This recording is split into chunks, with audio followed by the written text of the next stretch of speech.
कार्तिक महात्म अध्याय 20।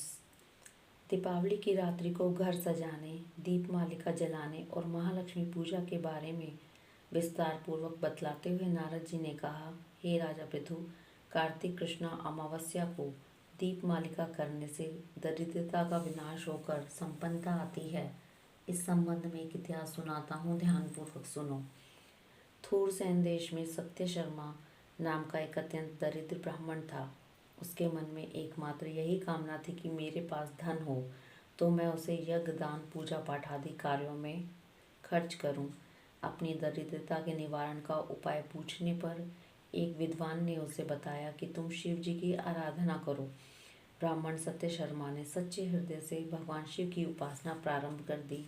1 वर्ष बीतने पर शिव जी ब्राह्मण का रूप धारण करके उसके पास आए और बोले, हे विप्र, धन प्राप्ति के लिए तुम राजा के पास जाकर उससे वरदान मांगो कि कार्तिक की अमावस्या को तुम्हारे सिवाय कोई अपने घर में दीपक न जलावे।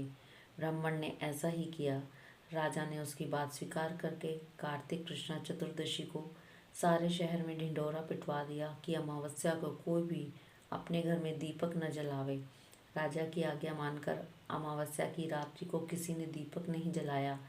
जब रात को लक्ष्मी जी नगर में आई तो देखा कि समस्त नगर में अंधेरा है, मगर एक ब्राह्मण का घर खूब सजा हुआ है और दीपमाला से जगमग हो रहा है। लक्ष्मी जी प्रसन्न होकर उस घर में प्रवेश करने लगी। लक्ष्मी जी को अपने घर में प्रवेश करते देखकर सत्य शर्मा मार्ग रोककर खड़ा हो गया और कहने लगा, हे बद्रे, तुम्हारे पति अति कठोर हैं और तुम अत्यंत चंचल हो, अतः हमारे घर में प्रवेश मत करो। तब लक्ष्मी जी ने उत्तर दिया, भगवान के शयन के समय में मैं आई हूँ, इस कारण निश्चय ही तुम्हारे घर में निवास करूँगी। यह सुनकर ब्राह्मण ने कहा, यदि आप इस बात की शपथ लो कि मेरी 3 पीढ़ियों तक इस घर में स्थायी निवास करोगी तब इस घर में प्रवेश कर सकती हो। लक्ष्मी जी ने कहा, यदि तुम विधि पूर्वक मेरा पूजन करते रहोगे तो निश्चय ही मैं तुम्हारे घर में वास करूँगी। यह सुनकर ब्राह्मण ने पूछा कि मैं किस विधि से आपका पूजन करूँ, आप मुझे पूरा विधि विधान बतलाइए।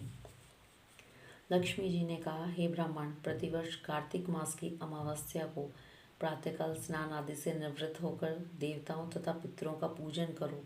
दिन के तीसरे पहर में श्राद्ध करें। ब्राह्मणों को सुंदर पकवानों का भोजन कराओ। प्रदोष समय दीपमाला करो। तुलसी के समीप ब्राह्मण के घर में देव मंदिर, चौरास्ते, शमशान और गौशाला में अनेक दीप जलाने चाहिए। इस दिन बालक, वृद्ध तथा रोगी के अतिरिक्त अन्य कोई भोजन न करे। सायंकाल स्वस्ति वाचन पूर्वक गणेश जी व कुबेर जी का पूजन करके संकल्प करो। तत्पश्चात लक्ष्मी जी का पूजन करो और कहो, कमल के आसन पर स्थित, कमल के फूलों की माला धारण करने वाली, कमल जैसे नेत्र, गंभीर नाभि, स्तन के भार से नम्र, सुंदर वस्त्रधारी, देवताओं के हाथियों द्वारा मणियुक्त घड़ों से स्नान करने वाली, हाथ में कमल पुष्प लिए ऐसे लक्ष्मी जी मेरे घर में निवास करें। सर्वप्रथम लक्ष्मी जी को आसन दो, फिर पाद अर्घ्य, आचमन, स्नान, वस्त्र, धूप, दीप, नैवेद्य, जल, तांबूल व सुपारी, इन सभी वस्तुओं को अर्पण करके नमस्कार करो, दीप जलाओ और समस्त रात्रि भगवान का कीर्तन करो। इस प्रकार कुबेर तथा लक्ष्मी जी का पूजन करके ब्राह्मणों को भोजन कराने के बाद बंधु बांधवों सहित स्वयं भी भोजन करो। सत्य शर्मा ने विधिवत इसी प्रकार किया, जिससे उसके यहाँ काफ़ी धन धान्य हो गया। इसके बाद उसने अनेक यज्ञ और अन्य धार्मिक कार्य किए।